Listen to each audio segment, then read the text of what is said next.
Great honor to be here this afternoon at the World Summit, and I want to share some ideas with you about how science and spirituality can be united. So, let's see, what happened to my slides? Okay, my slides are not, maybe I can get some help here. The slides are not on.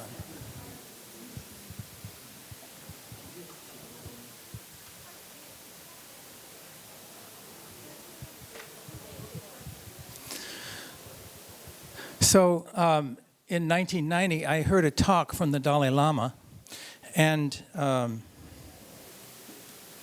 this is what he said. If you want to study, if you want to know the deepest secrets of the universe, there are 4 steps.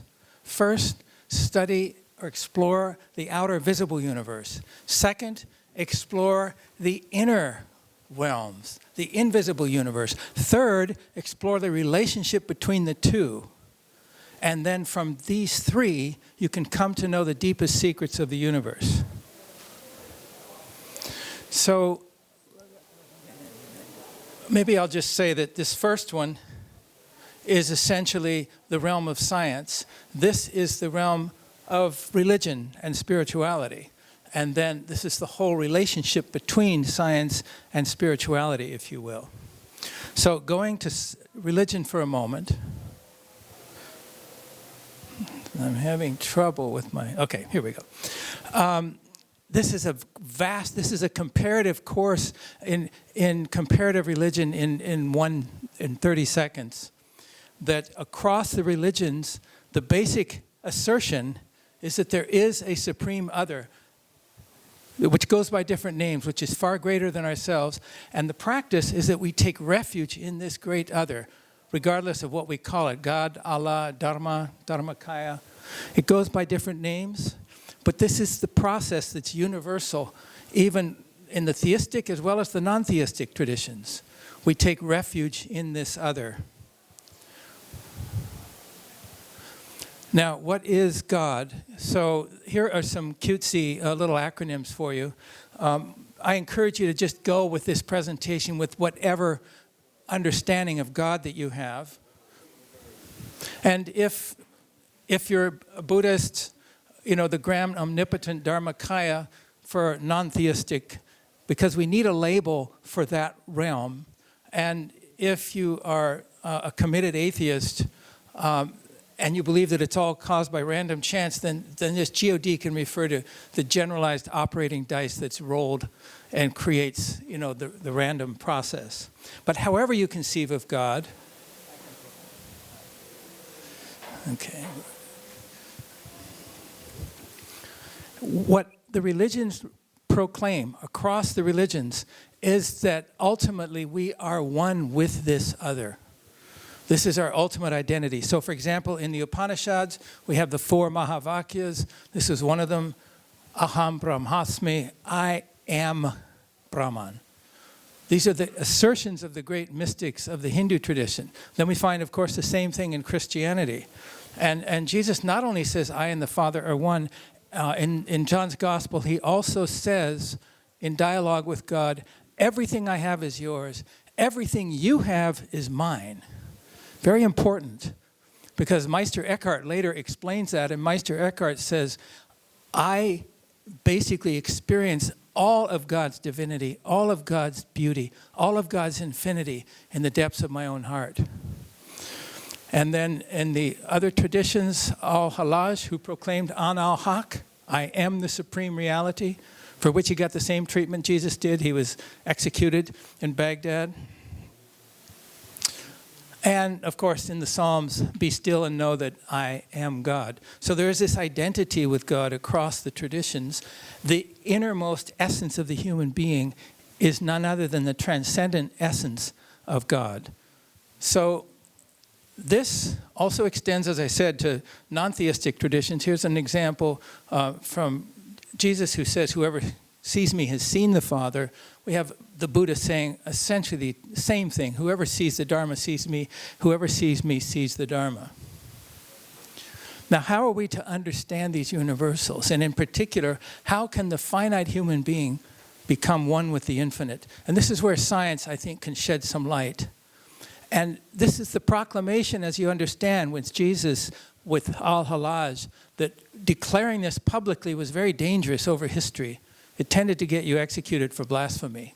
So, but science can show us how the infinite can be contained within the finite human being. There's a new theme emerging in many disciplines of science, which is that there's more going on than appears to the eyes of the flesh and to the readings of the scientific instruments, that something is going on behind the scenes. As David Bohm put it, the physicist David Bohm, the cosmos is a single unbroken wholeness in flowing movement in which each part of the flow contains the entire flow. So this is a scientific articulation of this oneness, this wholeness, this tawheed in Islam, which means the one or becoming one, or Advaita in Hinduism. So the key insight, one of the key insights that's emerging from modern physics, which is my background, by the way, is that reality has what's called a fractal structure, and this is articulated in something called the holographic principle.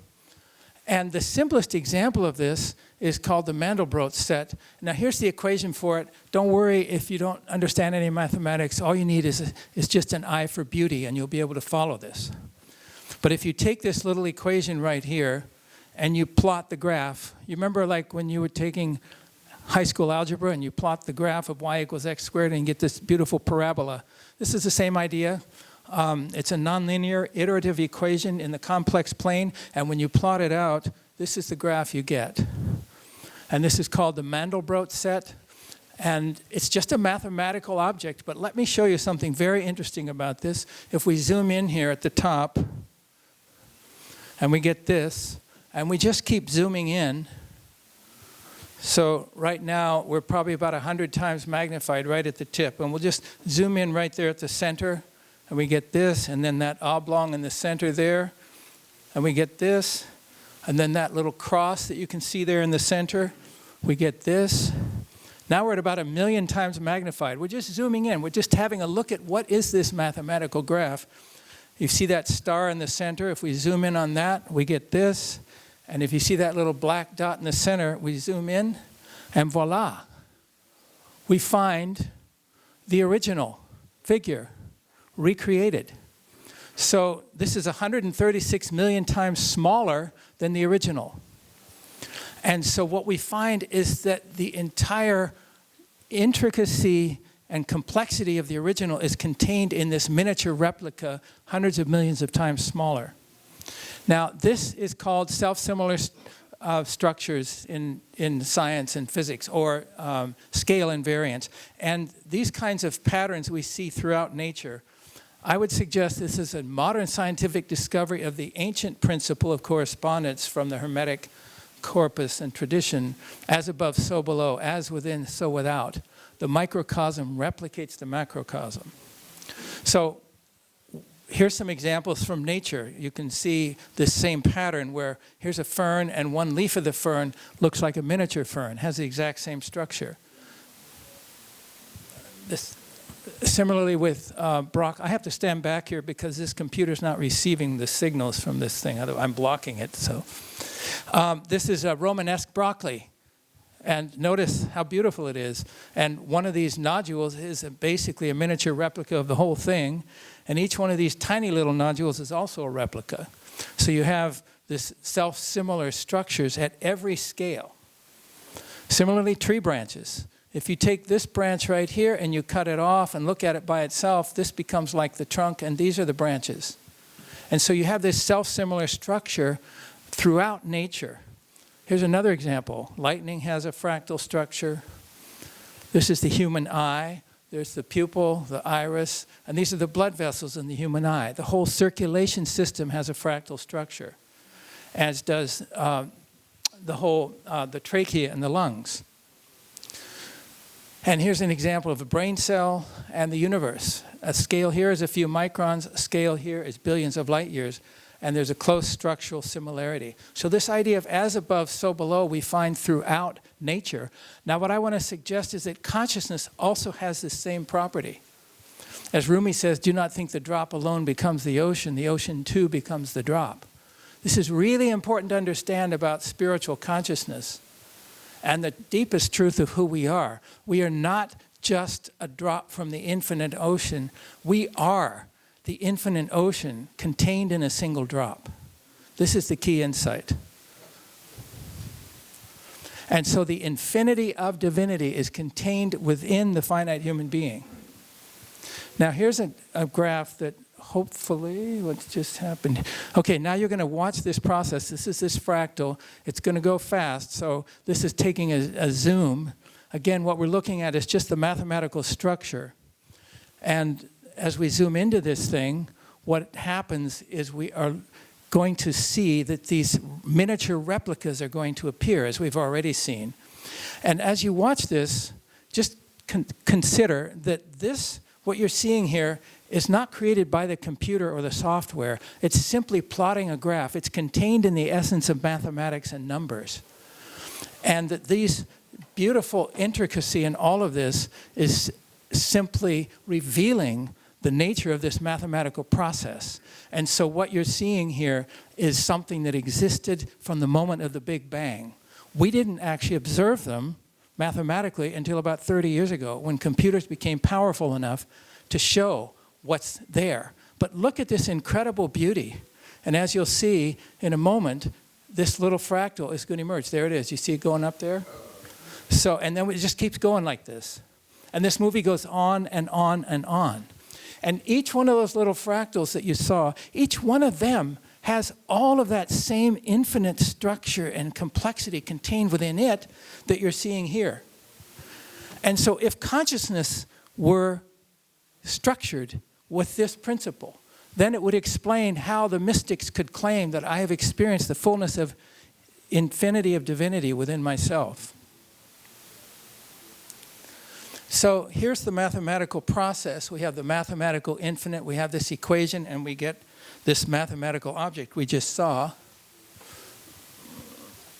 And there's a direct parallel then between the Godhead and the creation, where there is a principle of divinity through which this effuses and then comes into creation, very similar to the mathematical process.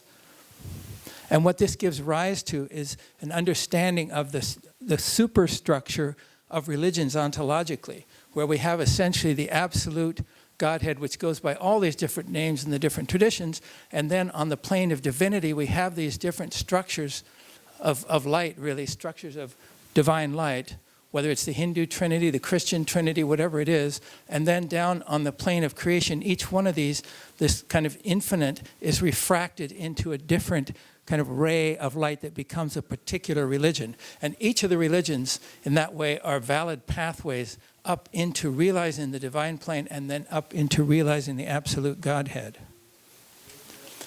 Now, there's another piece I want to speak to briefly, which is that right at the beginning of Genesis, very important, God speaks in the plural and says, let us create humanity in our image after our likeness. So God created human beings in the image of God, male and female. So what this means, if it's taken literally, even slightly literally, is that God is half female. Of course, that's inaccurate. You can't just say God is anything, but that's less inaccurate than to say that God is all male or all female. And this has been quite developed by the Russian Sophiologists. And just briefly mentioning that this Trinity is only half the story then.